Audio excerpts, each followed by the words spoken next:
And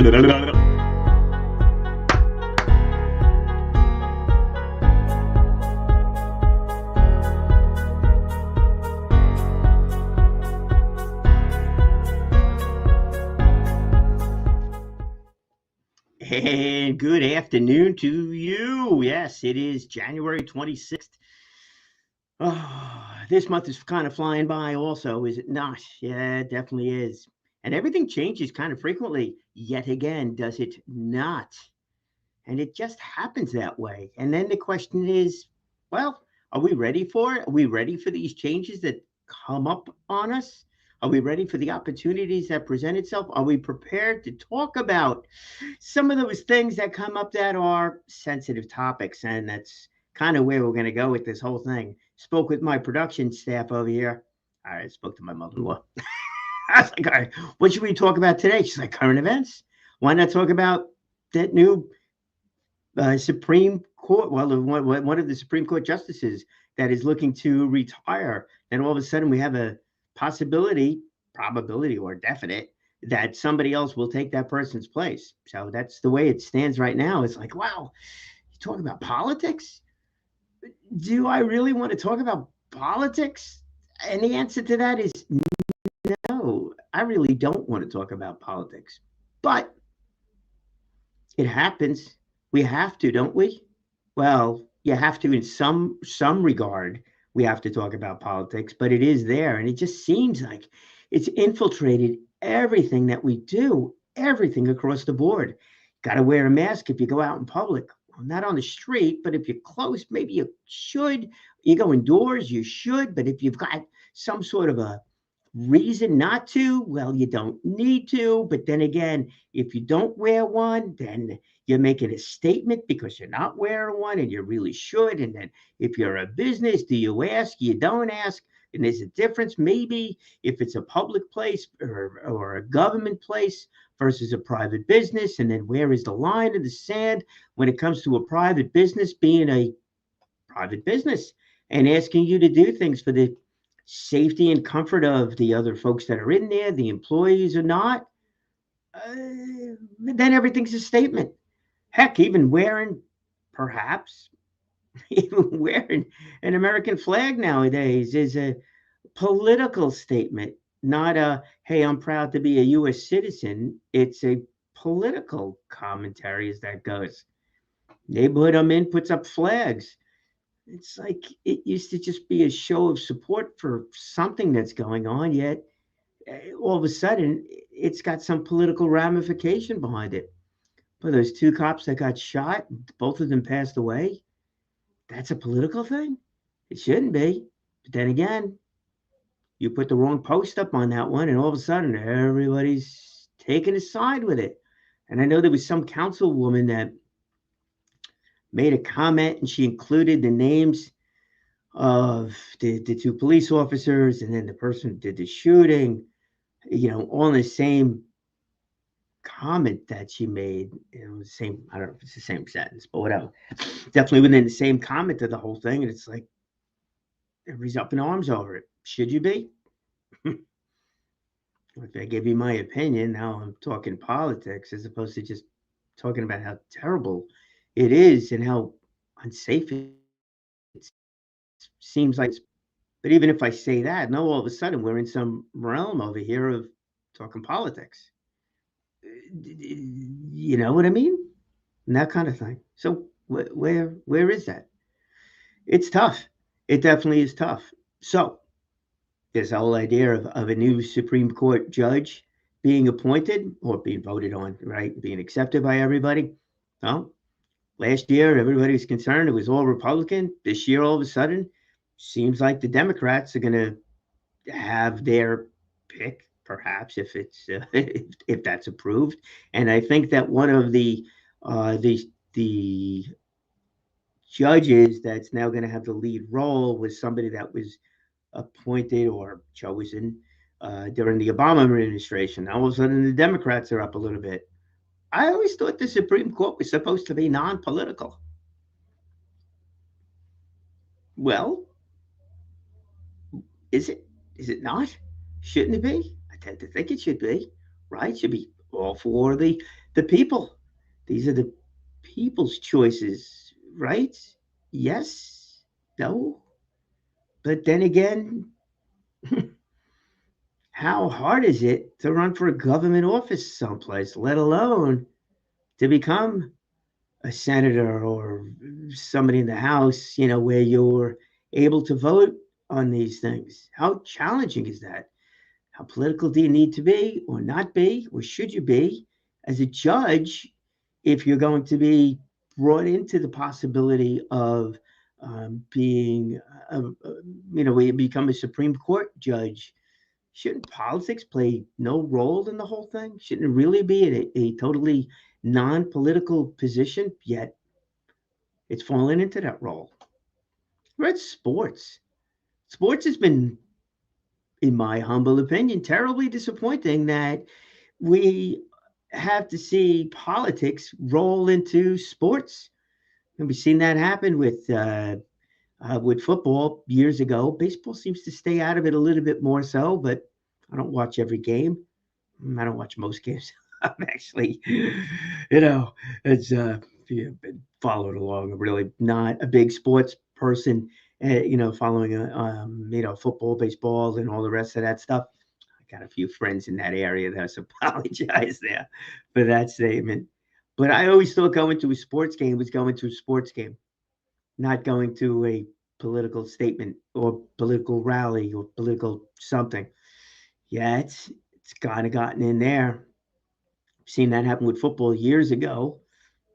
Baseball again, not too much, but auto racing all of a sudden, man, that became political, especially the NASCAR thing, with Brandon, right? That "Let's Go Brandon," which was not exactly chanting "Let's go Brandon" at the racetrack, and now all of a sudden this guy got included into this political, well, I'll use the word political mayhem that has completely affected this guy's career. I don't know what his political beliefs are or were, I should say, prior to this whole thing, but it now has become a he's included. So the where that one went is for Brandon. He was out on he was racing his car. He won the race that he was in, one of the NASCAR races.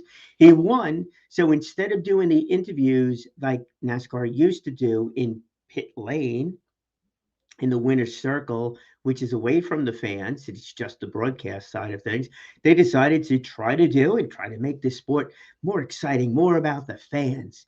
Is that they now interview the winning driver on the track. So the car stops on the track, very near the finish line or at the finish line, and the fans are able to come down to the fencing up in where the stands are, and they're able to see what's going on, and they're able to be a part of it. They're the backdrop now, not just the checkered flag backdrop that you would normally see in Winner's Circle. Okay, I think that's great. Really is. The fans should be a part of the whole thing, without a doubt. It's always more exciting that way. Just watched a movie yesterday with Queen, Bohemian Rhapsody. Man, they got it. It was all about the fans. How many of their songs that they sing that are all sing along songs? Sing along songs makes it sound like child songs, but it's audience participation. That's great. And then it becomes something else. So, audience participation at the track was the audience back there, the folks in the stands, rah, rah, my driver won, the clapping that's going on. Do you get to see all the t shirts and everything like that that's going on? Well, now all of a sudden it became a chant. A chant became a political chant. F you Biden was the chant. The reporter tried to cover up on the whole thing.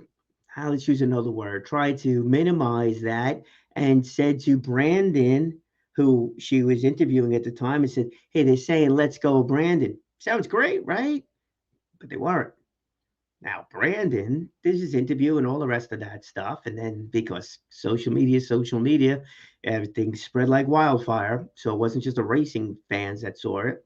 And it's not just the racing community that's chanting different things at sporting events either. So this is not a race car thing. It's just that one guy, Brandon, got thrown into this thing in a way that I'm sure he never imagined. And my guess is probably never really wanted. So look at it from his point of view.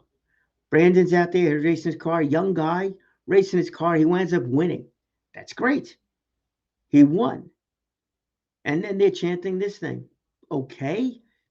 He still goes on. Maybe he heard it. Maybe he didn't hear it. He's ignoring it. He's just thrilled to be a winner and that kind of thing. And it's great for his, that he won. It was great for his sponsors, great for his visibility. Here he is on national TV. Great stuff being highlighted. And then the rest of that stuff happens. Now, all of a sudden, he's a political machine because the chant becomes more important than his winning, and the whole thing kind of explodes from there. What does he do with his sponsors and stuff like that? It became a whole big thing. Now, all of a sudden, he's in a position where he's, dare I say, perhaps out of his comfort zone. He's a race car driver, not someone who's really into politics, at least publicly into politics. He's outside of his comfort zone, thrust into this situation where he's got to decide what to do. He's looking to get funding. This way he could race his car, continue to race his car going forward. His current sponsors are one aspect of it. Then he gets shown a possible big sponsor. What do you do? Well, he went for the big sponsor, which was a play on the Let's Go Brandon, but it was a political backing behind the whole thing. It's with the cryptocurrency world, which is debatable as a sponsor too, because NASCAR's got to approve everything, and it becomes a whole big thing to do. Now, all of a sudden, his career is tied up in politics and cryptocurrency, which is its own little world of good, bad, or indifferent as that goes. What would happen to you? Where are you going with the whole thing? Think about it from my perspective. Here I am doing this show. Do I really want to get into politics on here? Or do I want to stick with people advancing through obstacles? Well, Brandon's advancing or working his way at least through an obstacle. Make for a potential guest? Yeah, I think so. Is it about politics? No. It's about dealing with the political environment we're in. That's an issue. If you're a business owner, that's an issue. If you're self-employed, that solo entrepreneur, you're out there. What do you do? How do you address that whole thing? And are you making a political statement depending upon what clothes you wear? Whether or not you're wearing a mask, what your mask says?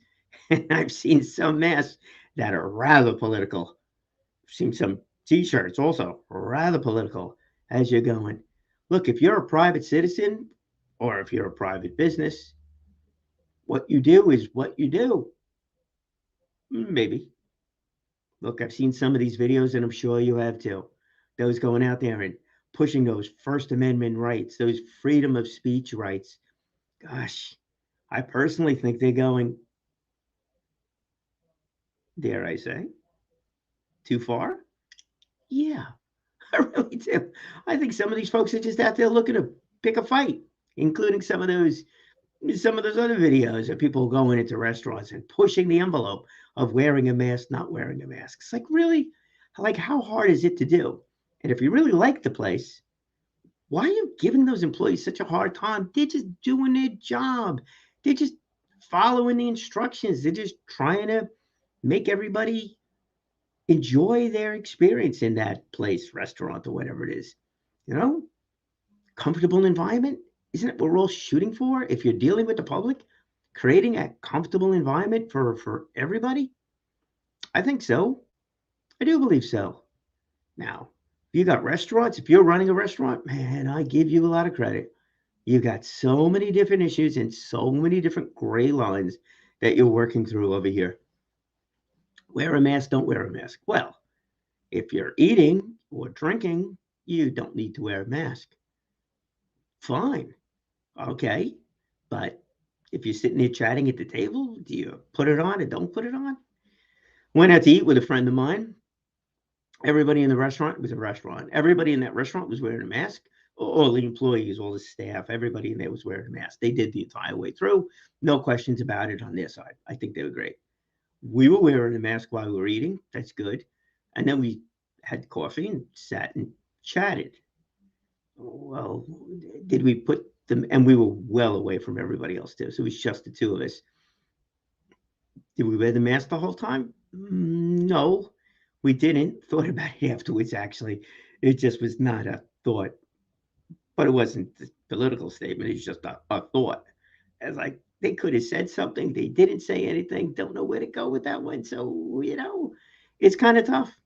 But if they came back to us and said, oh, you need to wear a mask, well, I know that two of us just would have put it on. There wouldn't have been any question about that whole thing. But there are others out there looking to pick a fight. And you, as a restaurant owner, you got to deal with that. You just have to deal with that. And maybe if the restaurant was more crowded, they would have said something differently, or would have said something or not. I don't know. Definitely a challenge. But everything we do, it seems, everything we do has got some sort of statement that goes in there. Just got to be prepared to do that, to live outside that comfort zone when it comes to those kinds of statements. Where am I going to go with it? Am I going to talk about it? Well, I'm not going to sit here and debate who should be the next person on the Supreme Court. That's just so outside of the purpose of what I'm trying to do over here. Politics, local level, that kind of thing. What our police force should look like, how they should be approaching the public, how the public should be approaching the police force. Now that's kind of something that's like quite a bit more appropriate, over here. That is a big time obstacle. How do we advance as a community through those kinds of situations? Much more interested in that. Also, I'm sorry. Maybe I shouldn't be reading these things. Yeah. Mike, I don't think so. But yeah, I'll put this one up. Here we go. There's your comedy for the moment, Brian for Supreme Court. And the way that one goes. We hide that one, Mike. But now where was I, Mike? Besides going for Supreme Court, I don't think so. But locally speaking, though, how the approach of the police force with the community and the community with the police force, should that be something that's looked at much more so? Yeah, I could just smile there too. Should that be something that's looked at? Yeah, I think so. I think that's a major problem. Has to be fixed. Where is that going to change? Am I going to be the one speaking on it? The answer to that is no, Mike. Don't even put up a comment on that one. But would I be interested in a panel discussion on something like that? Yeah. Would that push me out of the comfort zone? No. But it's in my realm of this kind of thing. Same thing with the school system. Where is the school system falling short on what we're doing?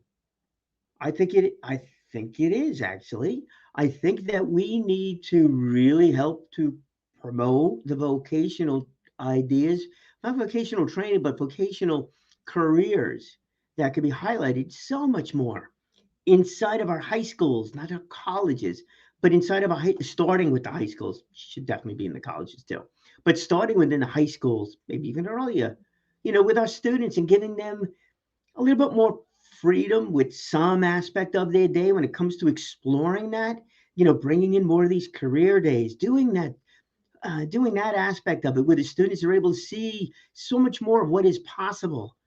Look what's going on in our workforce. Oh, we have the great resignation going on. The great resignation going on. Why is that? Maybe a lot of people are just absolutely fed up working for people that just don't care about what it is that they do, about their employees, taking the employees for granted. Very well could be. I'd be curious to know about that. Is that a political thing? Yeah, I would tend to think some of you folks might think that's a political thing. But why is it? Why is it that our larger businesses don't care about the employees as much as perhaps they should? Boy, it's been a big change over the years on some topics I can't get into because of various things, which I won't. And that's not a comfort zone thing. That's a different thing. But The employees have been left more and more on their own. Employee satisfaction, not customer satisfaction. We're talking employee satisfaction, employee participation in a company, employee loyalty, or is it business loyalty to employees that have been there a while? Oh, it seems to be very few companies that care about that anymore. And what do you think is going to happen as automation continues on? That's going to be another problem. Is that a political issue or is that just a business reality? What if? What if automation continues? What if? What a stupid question that is. Or what a stupid statement that is. No, that was a question. I posed that as a question. What if automation? It shouldn't be a question. It's how far will automation continue? And again, I don't want to mention specific company names. That's not something I could do for different reasons than what's on here.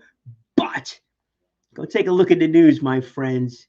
Go take a look at the news. How some of these companies are automating more and more and more.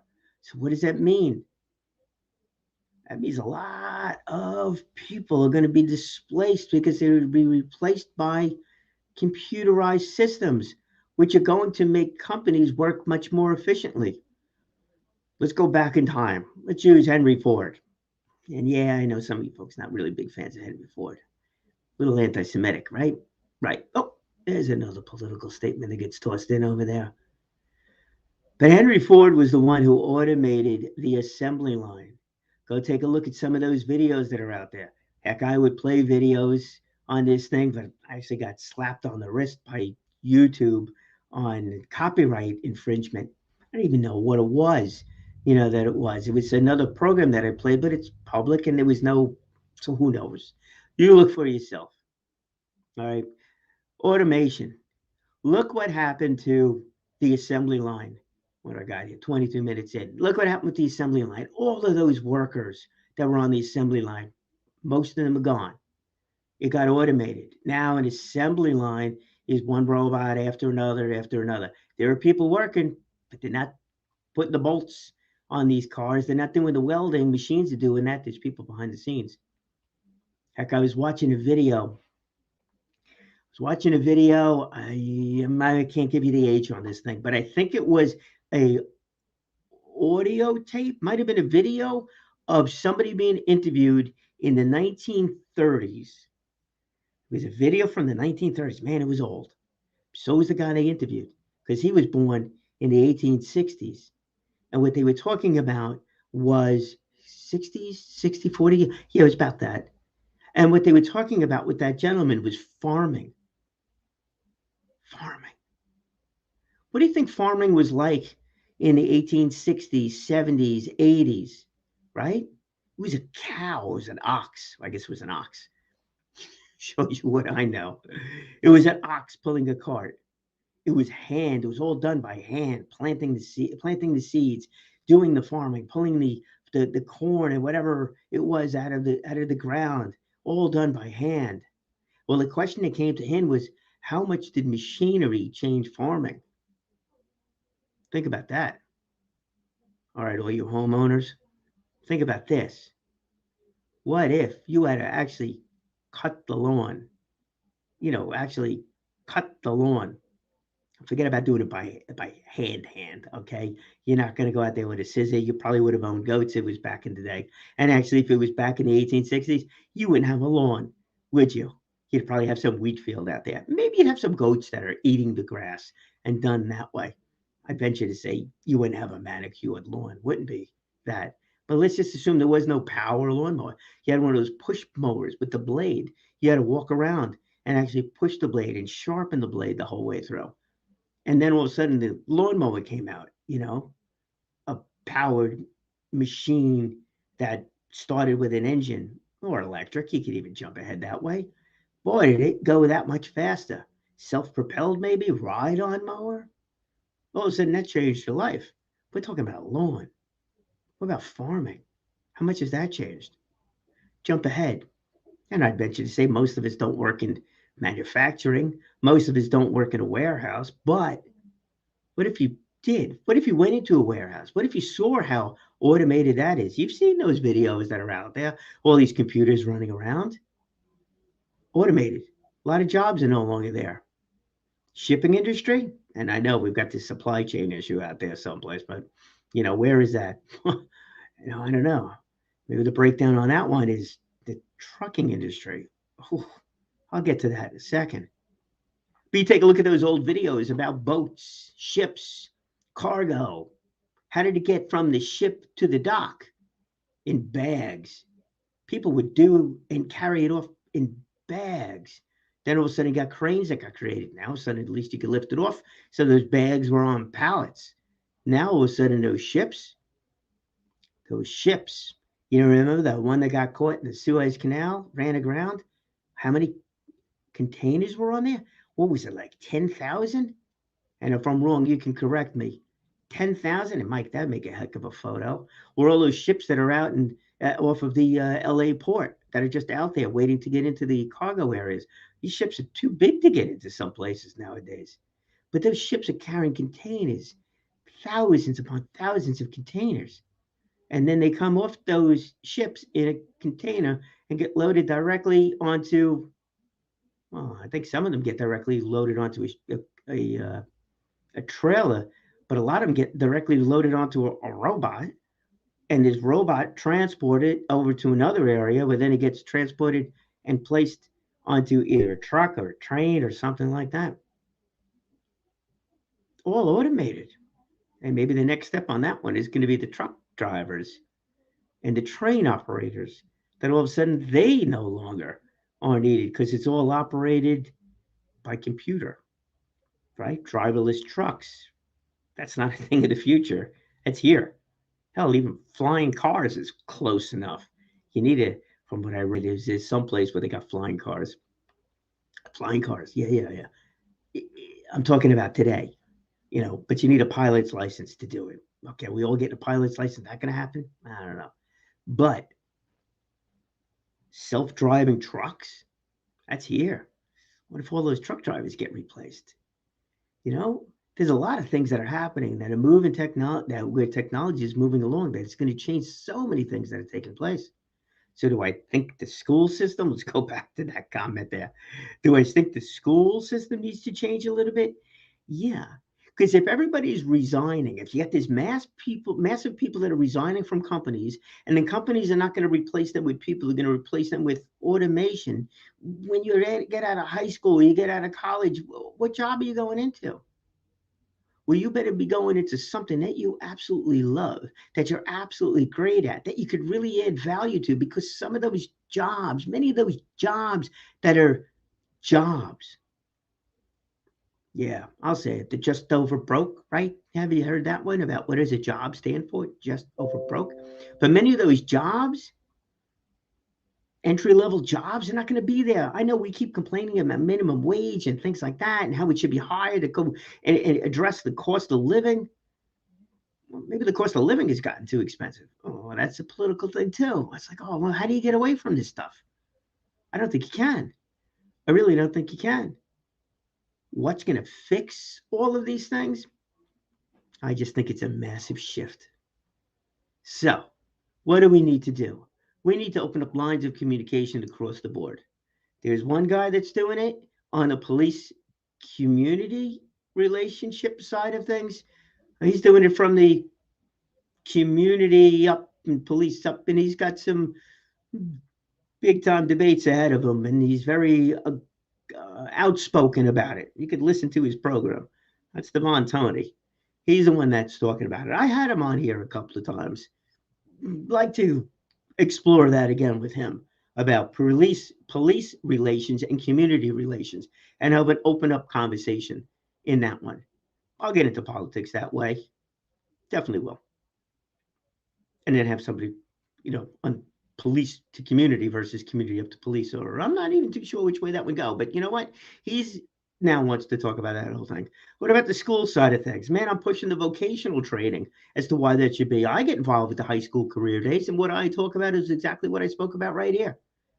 Not the big picture, not the mass resignation and the rest of that stuff. But the fact is that we do need to provide more value as individuals. And the earlier we could speak to students about that, our kids, the next generation, the better it is.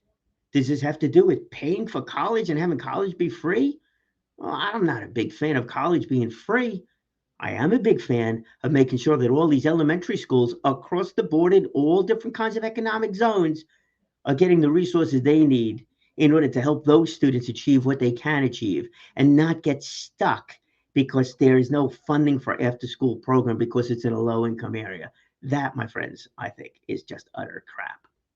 And that needs to be fixed. And yeah, Mike, I would actually run on that note. And I think that that should be there. Why that's not something that's addressed is beyond me. You talk about like equal opportunity, and we then we talk about diversification and all the rest of that kind of stuff. Well, let's start someplace that we could really make a big difference. And I think it starts there. I really think it starts there and helping out in a big way that way. Can I just be the one talking about that? Nah, I'm one voice. It definitely takes a community to help that out. And I'm talking a big community. So that's where I'd like to go with that. So, yeah, will I talk about politics when it's appropriate? I definitely will. But no matter what, it all starts from you right there. Who are you to go out there and make a difference? What are you doing to go out there? You need to have the confidence in you to make a difference in you and then going out that way. And that's where it starts. So when I give you these little three things that you're going out, man, it has to come from within. You got to find that confidence to be you and to make a difference within you and then go forward. And yes, I freely admit that sometimes I'm talking to me on these things. Not the joke about, very few listeners and viewers and the rest of that kind of stuff. But the fact is that we do need to stay motivated. I need to stay motivated. We need to motivate ourselves, then worry about the rest of the world, rest of the community, and let it grow from there. That's where it happens. So when politics is on, you know what? If you're confident in your beliefs, so be it. But use those listening skills, my friend. There's a lot of great ideas out there. And that's got to come from a lot of great people. Surround yourself with those great people. And you'll find them by speaking well, speaking often, and living inspired. And that is what it's all about. Have an absolutely great day.